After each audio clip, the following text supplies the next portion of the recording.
Number भी तो astrology से ही आए हैं ना। मार्स 9 नंबर है, जुपिटर 3 नंबर है, वीनस 6 नंबर है, मरकरी 5 नंबर है, सैटर्न 8 नंबर है, सन 1 नंबर है और मून 2 नंबर है। राहु का नेगेटिव नंबर जो है 4 है, मून का नेगेटिव नंबर 7 है। ये नंबर भी तो एस्ट्रोलॉजी से ही आए हैं ना, लेकिन नंबरोलॉजी एक इल्म है। यहाँ पे तो हर किसी को एस्ट्रोलॉजर कह दिया था, कोई चाहे वो नंबरोलॉजी कर रहा हो या टैरो कार्ड कर रहा हो। हमारे इलेक्ट्रॉनिक मीडिया के तो ये भी प्रॉब्लम है कि वो जिन लोगों को लाके बैठाते हैं, उनके इल्म पे तो सवाल किया जा सकता है, एस्ट्रोलॉजी के ऊपर नहीं। अस्सलाम वालेकुम, मैं हूँ आपका एस्ट्रोलॉजर सलीम समी। खुशामदीद सियासत और नजूम के ऊपर। आज मैं बात करूँगा जो पिछले 1-2 दिन से हो रहा है। शहबाज गिल साहब के जो है अपना उनका व्लॉग, उसमें भी एस्ट्रोलॉजी को काफ़ी ज़्यादा क्रिटिसाइज़ किया गया और 2-3 चैनल्स थे वहाँ पे जो बहुत ज़्यादा एस्ट्रोलॉजी के ऊपर बात हुई। बल्कि उन लोगों को तो शायद इतनी ज़्यादा बात ना कि उन नीचे जो कमेंट्स आ रहे थे वो बहुत बुरे थे एस्ट्रोलॉजी से रिलेटेड। आप सवाल उठा सकते हो एस्ट्रोलॉजर के ऊपर, एस्ट्रोलॉजी के ऊपर तो आप सवाल नहीं उठा सकते। ये तो एक इल्म है और बड़ा साइंटिफिकली इल्म है, कैलकुलेशंस का इल्म है। और आपसे नहीं, दुनिया में सदियों से पुराना इल्म जो है, कोई अगर इल्म है तो वो एस्ट्रोलॉजी का इल्म ही है, जो सदियों से पुराना इल्म चला आ रहा है। हजरत नूह की कौम को ये इल्म मिला था। आप एस्ट्रोलॉजी पे सवाल नहीं उठा सकते, एस्ट्रोलॉजर पर सवाल उठा सकते हैं। आपको महल कम से कम एस्ट्रोलॉजी के ऊपर बात इस तरह नहीं करनी चाहिए थी। जो कमेंट्स आ रहे थे वो एस्ट्रोलॉजी को बुरा भला कह रहे थे। भाई अगर आपको एक इल्म का नहीं पता तो पहले आप उसके बारे में पता तो कर लें, पहले उसको आप पढ़ तो लें या उस पर रिसर्च तो कर लें कि ये नॉलेज है। बस इस नॉलेज की बदकिस्मती है कि पाकिस्तान में कुछ ऐसे लोग कर रहे हैं जो इस काबिल नहीं है। जो हमारे अपना नेशनल चैनल्स पे आके बैठते हैं, मीडिया के ऊपर, इलेक्ट्रॉनिक मीडिया के ऊपर बैठते हैं, उनमें से कोई एक आधा एस्ट्रोलॉजी तो मैं जानता हूँ कि है जो एस्ट्रोलॉजी करता है।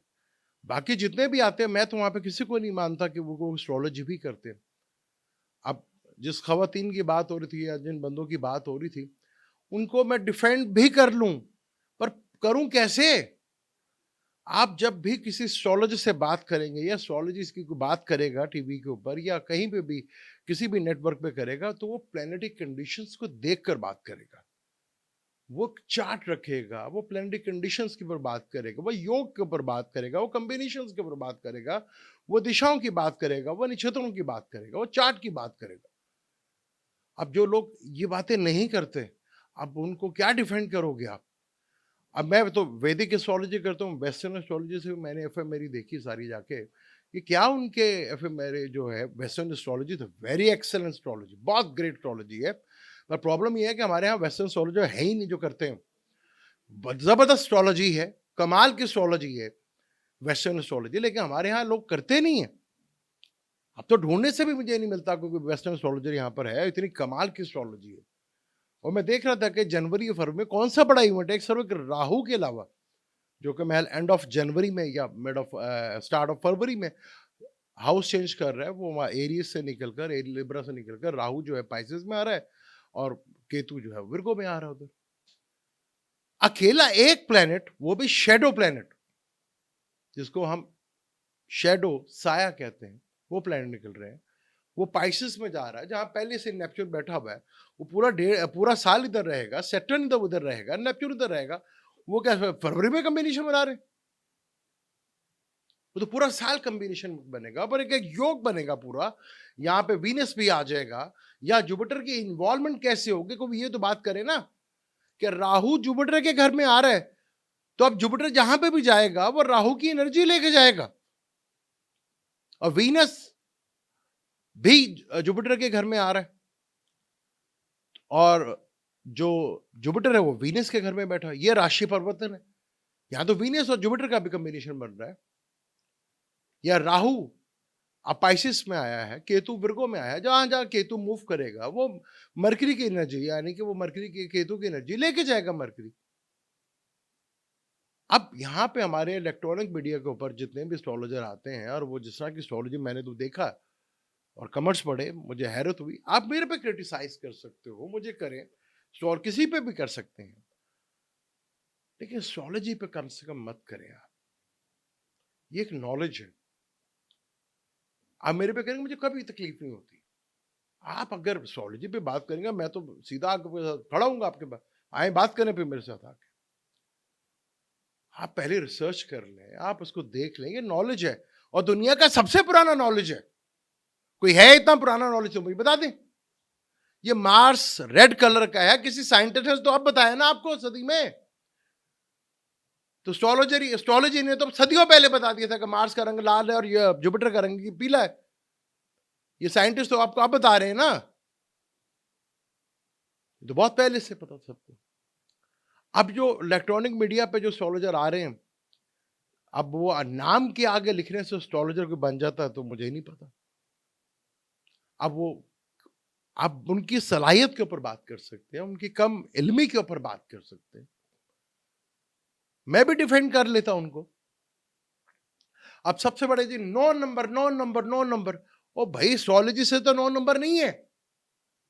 ये जो ईयर है 2025, ये नंबरोलॉजी से बनता है 2025, क्योंकि अगर हम 2 और 2 को जमा करें तो 4 है और 5, इन सबको जोड़ेंगे तो 9 नंबर बनता है। तो एस्ट्रोलॉजी के हिसाब से 9 नंबर है, सॉरी नंबरोलॉजी के हिसाब से। एस्ट्रोलॉजी के लिए तो एक अलग तरीका कार है। वेस्टर्न एस्ट्रोलॉजी में 21 मार्च को न्यू ईयर अपना साल शुरू होता है। वैदिक एस्ट्रोलॉजी से 13 अप्रैल से शुरू होता है। उनका फिर एक बादशाह और किंग वजीर बनते हैं कि इस साल का बादशाह कौन होगा, वजीर कौन होगा, इसके ऊपर कैलकुलेशंस होती है। तो जनवरी के साथ अब जो मेजोरिटी में अब जनवरी है, अब जनवरी में जब जितने भी है कि जो भी है अपना आपकी कंडीशन है, प्लेनेटरी कंडीशन जो भी है, तो उसके ऊपर बात करें। आप डिफेंड कर सकते हैं किसी को, जब कोई प्लेनेटरी कंडीशन पे बात करता हो, वो चार्ट के साथ डिस्कस करे, तो आप डिफेंड भी करते हैं कि हाँ भाई यार, जो भी अगला बात कर रहा है किसी नॉलेज के थ्रू कर रहा है, किसी लॉजिक के थ्रू कर रहा है, तो आप जरा देख लो, वेट कर लो। अब हवाओं में तीर चला देना क्या जी नंबर 9 आ गया है तो जी जर्नैल जो बहुत ताकतवर हो जाएंगे, तो इंडिया का जर्नैल क्या ताकतवर होगा? क्योंकि इंडिया का जर्नैल तो इतना ताकतवर नहीं होता। क्या अमेरिका का होगा? क्या ब्रिटिश का होगा? भाई मार्स का ताल्लुक आर्मी से है, फौज से है, या सिक्योरिटी इदारों से होता है। किसाइयों से भी ताल्लुक है मार्स का, डॉक्टर से भी है, सर्जन से भी है। तो ये जो मार्स भूमि भी कहा जाता है, जमीन, मार्स को ये भी कहा जाता है। बहुत से लोग अपनी जमीन के लिए लड़ेंगे, बहुत से लोग अपने मुल्क देश के लिए लड़ेंगे, यहां पर आजादी के लिए खड़े होंगे। मार्स का ताल्लुक ये भी है। मार्स एनर्जी है, आपके अंदर मेरे अंदर जितनी भी एनर्जी है वो मार्स से है। मार्स वीक होगा, वेस्टर्न एस्ट्रोलॉजी में मैं देख रहा हूं कि मार्स कैंसर का भाई, अगर नंबर 9 साल है तो आधा साल तो उसने नीच का गुजार दिया। थोड़ी देर के लिए वो आएगा जमनाए में 2 महीने के लिए, वो तो दुश्मन का घर है उसका। उसके बाद जाके कहीं वो दोस्त के घर में जाएगा, जब वो ल्यू में जाएगा, फिर दुश्मन के घर में आएगा, फिर वो अपने ऑपोजिट के घर में आएगा। तो यहां तो मार्स कुछ ज्यादा, जब वो विर्गो में आएगा तो सैटर्न साथ पड़ जाएगा उसको, फिर उसने केतु से भी मिलना है। जब भी अकेला कोई प्लेनेट कॉम्बिनेशन नहीं बनाता भाई, कॉम्बिनेशंस बनते हैं। जैसे मैंने अभी मैं जब 15 एक दिन की बात होगी या 10-15 दिन की पहले की बात होगी, जब मैंने लास्ट वीडियो में कहा था पाकिस्तान को अपने नजदीकी जो हमसाए मुल्क है वहां से दहशतगर्दी आ सकती है, तो ठीक 1 हफ्ते के बाद वो वाकया हो गया। एस्ट्रोलॉजी तो ये है ना जी कि आप वक्त से पहले कैलकुलेट करें। अब मार्च में 29 मार्च को, जो मैंने पहले कहा 29 मार्च को सैटर्न हाउस चेंज कर रहा है, लेकिन भाई बड़ा प्लेनेट है भाई, उसके असरात 3 महीने पहले आना शुरू हो जाएंगे। तो क्या नजर नहीं आ रहे, दिख नहीं रहे? राहु केतु ने भी मई में होना है, जुपिटर ने भी नहीं। अब जुपिटर को नफ्स कहा जाता है। भाई नफ्स अकेला होगा तो क्या कर लेगा? उसके साथ कोई प्लैनेट्स हो, कॉम्बिनेशन बने, कॉम्बिनेशन से ही होता है। जैसे अब ये आखिरी जोडिक है, पाइसिस को आखिरी जोडिक कहा जाता है। आखिरी जोडिक के प्लैनेट्स का सफर हो रहा है, यही नेपच्यून बैठा हुआ है, वाटर एलिमेंट है, यही सैटर्न आ गया यहां 1.5 महीने के लिए। वो दुनिया के लिए मुश्किल टाइम है भाई, ये मार्च से लेकर मई तक। किसी तरह का वायरस आप देख सकते हैं, कोई वॉर देख सकते हैं, कोई पानी में कोई बहुत बड़ा आप देख सकते हैं, कुदरती आफात बहुत ज्यादा आ सकती हैं, क्योंकि जुपिटर इन्वॉल्व हो गया, नफ्स इन्वॉल्व हो गया ना भी इसके अंदर, क्योंकि राहु तो बैठा अब 1.5 साल तक इधर ही। अब जहां जहां जाएंगे अपना जुपिटर साहब, वो राहु की एनर्जी लेके जाएंगे ना भाई।